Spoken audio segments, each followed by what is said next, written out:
दोस्तों इस वीडियो में बात करेंगे मिडवेस्ट आईपीओ के बारे में। ये मेन बोर्ड आईपीओ कल से खुलने वाला है, तो चलिए जानते हैं कि कंपनी क्या काम करती है, इसके फाइनेंशियल कैसे हैं, ग्रे मार्केट में कैसी डिमांड है, आईपीओ में अप्लाई करना चाहिए या फिर नहीं करना चाहिए। वैसे वीडियो शुरू करने से पहले मैं बता दूं, ये वीडियो सिर्फ और सिर्फ इंफॉर्मेशन और एजुकेशनल पॉइंट ऑफ व्यू से बनाई गई है। कहीं भी इन्वेस्टमेंट से पहले अपने खुद की एनालिसिस करें और अपने फाइनेंशियल एडवाइजर से कंसल्ट करना ना भूलें। तो चलिए वीडियो को शुरू करते हैं। सबसे पहले आईपीओ की डिटेल्स की बात की जाए तो आईपीओ 15 अक्टूबर से यानी कि कल से खुलने वाला है और ये 17 अक्टूबर को क्लोज होगा। फेस वैल्यू 5 रुपये पर शेयर है। बुकिंग प्राइस 1065 है और आईपीओ में 14 शेयर्स का लॉट है। आईपीओ 451 करोड़ का है, तो छोटा साइज का आईपीओ है जिसमें 250 करोड़ का फ्रेश इशू है और 201 करोड़ का ऑफर फॉर सेल है। आईपीओ में एम्प्लॉयज़ के लिए भी 101 रुपये पर शेयर का डिस्काउंट दिया गया है। ये मेन बोर्ड आईपीओ है, कंपनी बीएससी और एनएससी के ऊपर लिस्ट होगी। आईपीओ में रिजर्वेशन पोर्शन की बात करें तो केवाईबीएस के लिए 50% का पोर्शन है, रिटेलर्स के लिए 35% और एचएनआईएस के लिए 15% का पोर्शन रखा गया है। अब तक इसकी एंकर लिस्ट नहीं आई है, तो इसकी एंकर लिस्ट आती है तो मैं आपके साथ शेयर करूंगी। कंपनी के बिजनेस के बारे में बात करें तो काफ़ी पुरानी कंपनी है। कंपनी 1981 में इनकॉर्पोरेट हुई है, तो कंपनी को काम करते हुए करीब 4 दशक हो चुके हैं। ये कंपनी नेचुरल स्टोन्स की माइनिंग करती है, तो company mining, processing, marketing, distribution और साथ में एक्सपोर्ट भी करती है। ये ब्लैक गैलेक्सी ग्रेनाइट, जो कि एक प्रीमियम और यूनिक कैटेगरी का ग्रेनाइट होता है, तो उसकी प्रोड्यूसर और एक्सपोर्टर है। और वैसे भी अगर ग्रेनाइट के अंदर देखें यानी कि ब्लैक ग्रेनाइट के अंदर ये जो कंपनी है ये पूरी तरह से अपना डोमिनेंस रखती है और जितना ब्लैक ग्रेनाइट का एक्सपोर्ट किया जाता है तो 70% कंपनी अकेले एक्सपोर्ट करती है। अब कंपनी के तेलंगाना और आंध्र प्रदेश के 6 लोकेशंस के अंदर 16 ग्रेनाइट माइंस हैं। कंपनी ग्रेनाइट की लार्जेस्ट प्रोड्यूसर है, तो कंपनी का तेलंगाना और आंध्र प्रदेश में यानी कि दोनों जगह पर एक एक ग्रेनाइट प्रोसेसिंग यूनिट है, जहां पर काफ़ी लार्ज स्केल में ग्रेनाइट की प्रोसेसिंग की जाती है। कंपनी फ्यूचर में आंध्र प्रदेश और तेलंगाना के अलावा कर्नाटक और तमिलनाडु में भी जो माइनिंग है वो करने वाली है। कंपनी के अगर ग्लोबल प्रेजेंस की बात करें तो कंपनी 17 प्लस कंट्रीज के अंदर एक्सपोर्ट करती है, जिसमें कंपनी चाइना, इटली और थाईलैंड में भी एक्सपोर्ट करती है। कंपनी न सिर्फ ग्रेनाइट की प्रोसेसिंग करती है बल्कि कंपनी क्वार्ट्ज और जो मार्बल है तो इनकी भी प्रोसेसिंग के बिजनेस में देखने को मिल रही है।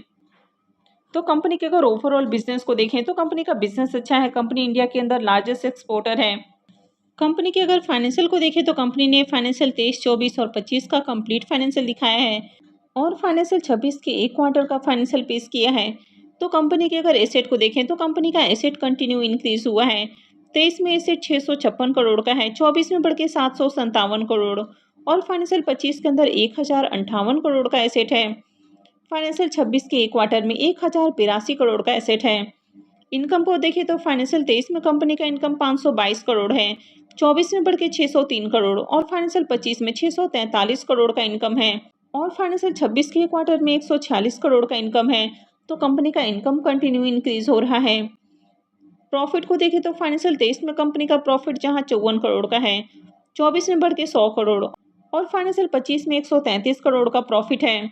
फाइनेंशियल 26 के एक क्वार्टर में 24 करोड़ का प्रॉफिट है, तो कंपनी का प्रॉफिट भी इंक्रीज हो रहा है। अब यहाँ पर अगर आप प्रॉफिट मार्जिन को देखें तो कंपनी का प्रॉफिट मार्जिन काफ़ी अट्रैक्टिव है। कंपनी जहाँ 603 करोड़ का इनकम जनरेट कर रही है तो उसमें कंपनी 100 करोड़ का प्रॉफिट बना रही है। 643 करोड़ के इनकम के ऊपर कंपनी 133 करोड़ का प्रॉफिट जनरेट कर रही है, तो बढ़िया प्रॉफिट मार्जिन है। कंपनी का ईबीटा और नेटवर्थ भी कंटिन्यू इंक्रीज हुआ है। इसके रिजर्व को भी देखें तो कंपनी का रिजर्व भी साल दर साल बढ़ा है। अभी कंपनी के पास 625 करोड़ का रिजर्व है। अगर कर्ज को देखें तो कर्ज भी इंक्रीज हुआ है, लेकिन कंपनी के ऊपर ज़्यादा कर्ज नहीं है। 270 करोड़ का कर्ज है। ऑलरेडी इसे काफ़ी अच्छा कंपनी के पास रिजर्व है।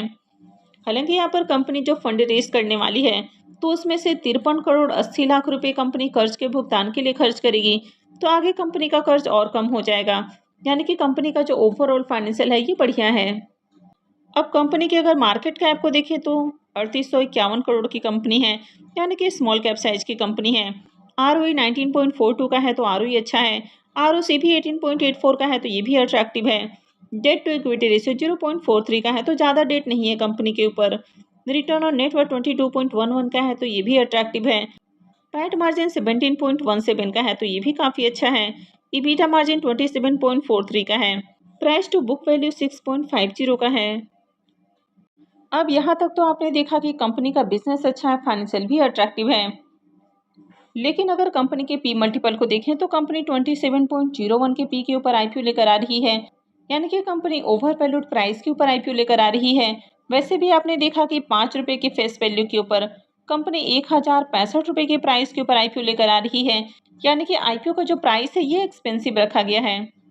अब यहाँ पर जो भी फिगर्स दिया गया है वो सारा ही फिगर मिलियन में दिया गया है।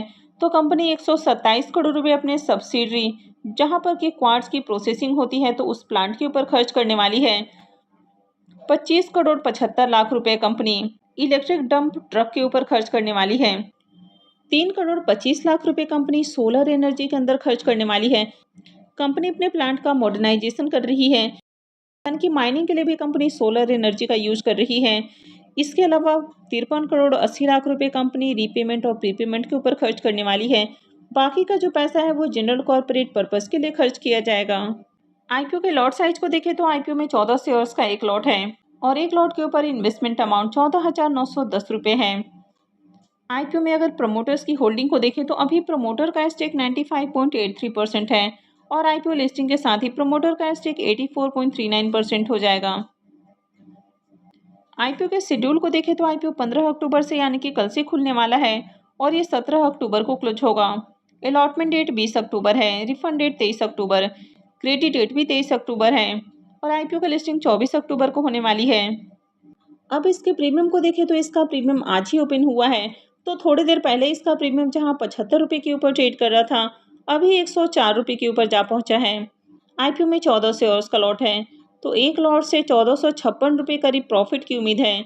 इसके प्रीमियम को देखें तो प्रीमियम 10% के ऊपर देखने को मिल रहा है, हालांकि अभी भी बहुत अट्रैक्टिव प्रीमियम नहीं है।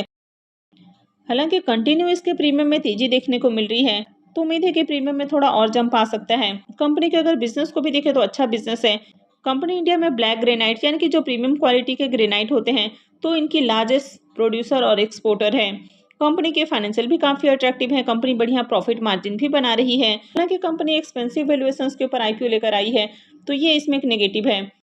लेकिन आईपीओ का साइज भी काफी छोटा है, मात्र 451 करोड़ का आईपीओ है, तो आगे भी इसमें डिमांड के चांसेस हैं, यानी कि अभी कोई मेन बोर्ड आईपीओ भी ओपन नहीं है, तो ऐसे में हो सकता है कि यहाँ पर आपको बढ़िया डिमांड देखने को मिल जाए।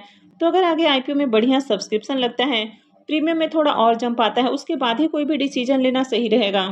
तो आई होप कि आपको वीडियो अच्छी लगी होगी। तो अगर आपने वीडियो को लाइक नहीं किया है तो वीडियो को लाइक कर दें, चैनल को भी सब्सक्राइब करके रखें और वीडियो को अंत तक देखने के लिए आप सबका बहुत बहुत धन्यवाद।